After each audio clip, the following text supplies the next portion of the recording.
ഇന്നത്തെ നമ്മുടെ റെസിപ്പി ഒരു വട്ടയപ്പത്തിൻ്റെ റെസിപ്പിയാണ്. നമ്മളിതിലേക്ക് തേങ്ങയൊന്നും ചേർക്കാതെയാണ് ഈ വട്ടയപ്പം ഉണ്ടാക്കിയെടുക്കുന്നത്. നല്ല സോഫ്റ്റ് ആയിട്ടുള്ള നല്ല ടേസ്റ്റി ആയിട്ടുള്ള വട്ടയപ്പമാണ് കേട്ടോ. അപ്പോൾ നമുക്ക് നോക്കാം ഇതെങ്ങനെയാണ് ചെയ്യുന്നതെന്ന്. അതിനുവേണ്ടി ഞാനിപ്പോൾ ഇവിടെ 1 കപ്പ് റൈസ് എടുത്തിട്ടുണ്ട്. 1 കപ്പ് പച്ചരിയാണ് ഞാനിപ്പോൾ ഇവിടെ എടുത്തത്. അത് നന്നായി കഴുകി വൃത്തിയാക്കിയതിന് ശേഷം 4 മണിക്കൂർ കുതിർക്കാൻ വേണ്ടി മാറ്റി വെക്കാം. ഇനി നമുക്ക് 4 മണിക്കൂർ കഴിഞ്ഞതിന് ശേഷം 1/2 കപ്പ് ആവിൽ ഇതുപോലെ വെള്ളത്തിലിട്ട് സോക്ക് ചെയ്യാൻ വേണ്ടി വെക്കാം. 15 മിനിറ്റ് സോക്ക് ചെയ്ത് വെച്ചാൽ മതി. ആവിൽ പെട്ടെന്ന് തന്നെ നമുക്ക് കുതിർന്ന് കിട്ടും. ആവിലൊന്ന് കുതിർക്കാൻ ആവശ്യമായ വെള്ളം ഇതിലേക്ക് ഒഴിച്ചു കൊടുക്കുക. ഏകദേശം ഒരു 1/2 കപ്പോളം വെള്ളം ഇതിലേക്ക് ഒഴിച്ചു കൊടുക്കുക. ഇനി നമുക്കിത് മാറ്റി വെക്കാം.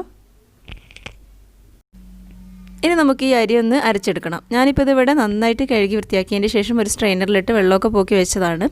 ഇനി നമുക്കിത് മിക്സിയുടെ ജാറിലേക്ക് ഇട്ട് കൊടുത്തിട്ട് നന്നായിട്ടൊന്ന് അരച്ചെടുക്കണം. ഇനി നമുക്കിതിലേക്ക് 1/4 കപ്പ് വെള്ളം ഒഴിച്ചു കൊടുക്കാം. ഇനി ഇത് നന്നായിട്ടൊന്ന് അരച്ചെടുക്കാം. ഞാനിപ്പോൾ ഇതിവിടെ അത്യാവശ്യം അരച്ചെടുത്തിട്ടുണ്ട്. ഇനി നമുക്കിതൊന്നുകൂടെ ഒന്ന് അരച്ചെടുക്കണം. ഇനി നമുക്കിതിലേക്ക് അവിലിട്ട് കൊടുക്കാം. നമ്മൾ സോക്ക് ചെയ്യാൻ വെച്ച അവിൽ ഇതിലേക്ക് ഇട്ട് കൊടുക്കാം.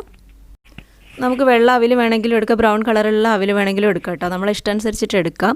വട്ടയപ്പത്തിൻ്റെ കളറ് വെള്ള കളറിൽ കിട്ടണമെന്നുണ്ടെങ്കിൽ നമ്മൾ വെള്ള അവിൽ തന്നെ എടുക്കാം. ഇനി നമുക്കിതിലേക്ക് 1/2 ടീസ്പൂൺ ഇൻസ്റ്റൻറ്റ് ഈസ്റ്റ് ചേർത്ത് കൊടുക്കാം. ഒരു നുള്ളു ഉപ്പ് ചേർക്കാം.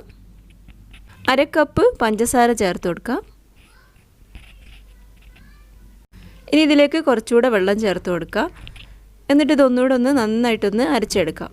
ഇനി നമ്മളിത് പേസ്റ്റ് പോലെ അരച്ചെടുക്കണം. നന്നായിട്ട് തന്നെ അരച്ചെടുക്കുക. ഒട്ടും തരിയില്ലാതെ നന്നായിട്ട് തന്നെ അരച്ചെടുക്കുക. ഞാനിപ്പോൾ ഇതിവിടെ നന്നായിട്ട് അരച്ചെടുത്തിട്ടുണ്ട്.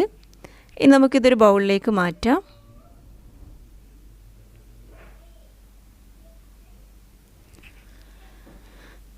ഇനി മിക്സിയുടെ ജാറിലേക്ക് ഞാൻ കുറച്ചുകൂടെ വെള്ളം ഒഴിച്ചിട്ട് ഇതിലേക്ക് ഒഴിച്ചു കൊടുക്കുന്നുണ്ട്. മൊത്തത്തിൽ ഞാനിപ്പോൾ ഇവിടെ 3/4 കപ്പ് വെള്ളമാണ് ഇതിലേക്ക് എടുത്തത്. ഇനി ഇതിലേക്ക് 1/2 ടീസ്പൂൺ ഏലക്കാപ്പൊടി ചേർത്ത് കൊടുക്കാം. നന്നായിട്ടൊന്ന് മിക്സ് ചെയ്ത് യോജിപ്പിക്കാം. വളരെ കുറച്ച് ഇൻഗ്രീഡിയൻസ് വെച്ച് നല്ല എളുപ്പത്തിൽ ഉണ്ടാക്കിയെടുക്കാൻ പറ്റുന്നൊരു വട്ടയപ്പത്തിൻ്റെ റെസിപ്പിയാണ് കേട്ടോ. നല്ല സോഫ്റ്റായിട്ട് ഇരിക്കുകയും ചെയ്യും ഇത്. ഇനി നമുക്കിത് 3-4 മണിക്കൂർ ഇതുപോലെ ഒന്ന് അടച്ച് മാറ്റി വെക്കാം. ഇപ്പോൾ ഇവിടെ 3 മണിക്കൂർ കഴിഞ്ഞപ്പോൾ മാവ് നന്നായിട്ട് പൊങ്ങി വന്നിട്ടുണ്ട്. നമ്മൾ മാവ് ഒഴിച്ച് വെക്കുമ്പോൾ കുറച്ചുകൂടെ ഒരു വലിയ പാത്രത്തിൽ ഒഴിച്ച് വെക്കുക, അല്ലെങ്കിൽ പുറത്തേക്ക് പോയി പോകാനുള്ള ചാൻസ് ഉണ്ട്. ഇതുപോലെ ഒന്ന് ഇളക്കി കൊടുക്കുക, സാവധാനം ഇളക്കി കൊടുക്കുക. പൊങ്ങി വന്നു കഴിഞ്ഞാൽ നമ്മൾ പെട്ടെന്ന് തന്നെ വട്ടയപ്പം ഉണ്ടാക്കിയെടുക്കാം. ഇനി നമുക്കിതിലേക്ക് 1/2 ടീസ്പൂൺ ബേക്കിംഗ് പൗഡർ ചേർത്ത് കൊടുക്കാം. നമ്മൾ ബേക്കിംഗ് പൗഡർ ചേർക്കുമ്പോൾ കുറച്ച് വെള്ളത്തിൽ കലക്കിയിട്ട് ചേർക്കുകയെന്നുണ്ടെങ്കിൽ കുറച്ചുകൂടെ നല്ലതാണ് കേട്ടോ. അപ്പോൾ പെട്ടെന്ന് തന്നെ മിക്സായിട്ട് കിട്ടും. ഇനി നമുക്കിതുപോലെ ഒന്ന് ഇളക്കി യോജിപ്പിക്കാം. ബേക്കിംഗ് പൗഡർ എല്ലായിടത്തും ഒന്ന് എത്തുന്ന രീതിയിൽ ഇതുപോലെ ഒന്ന് ഇളക്കി യോജിപ്പിക്കാം. ഇനി നമുക്ക് വട്ടയപ്പം ഉണ്ടാക്കിയെടുക്കാം. അതിനുവേണ്ടി ഇതുപോലുള്ളൊരു പ്ലേറ്റ് എടുത്തിട്ട് അതിൽ ജസ്റ്റ് ഒന്ന് ഓയിൽ ബ്രഷ് ചെയ്ത് കൊടുക്കുക.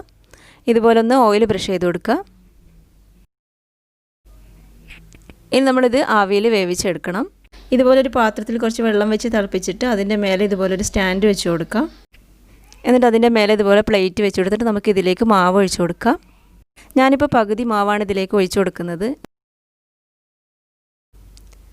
ഞാൻ 2 വട്ടയപ്പായിട്ടാണ് ഇത് ഉണ്ടാക്കിയെടുക്കുന്നത്. അപ്പോൾ പകുതി ഞാൻ ഇതിലേക്ക് ഒഴിച്ചു കൊടുത്തിട്ടുണ്ട്. ഇനി നമുക്കിതൊന്ന് അടച്ച് വെക്കാം.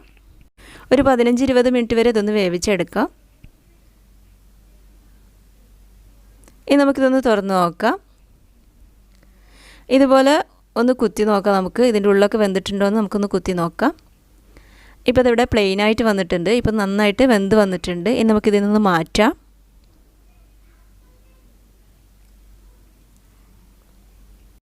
അപ്പോൾ നല്ല എളുപ്പത്തിൽ ഉണ്ടാക്കിയെടുക്കാൻ പറ്റുന്ന നല്ല ടേസ്റ്റി ആയിട്ടുള്ള സോഫ്റ്റ് ആയിട്ടുള്ള വട്ടയപ്പം ഇവിടെ റെഡി ആയിട്ടുണ്ട്. അപ്പോൾ നിങ്ങൾക്ക് വീഡിയോ ഇഷ്ടമായെങ്കിൽ ലൈക്ക് ചെയ്യാനും ഷെയർ ചെയ്യാനും സബ്സ്ക്രൈബ് ചെയ്യാനും മറക്കരുത് കേട്ടോ. Thank you.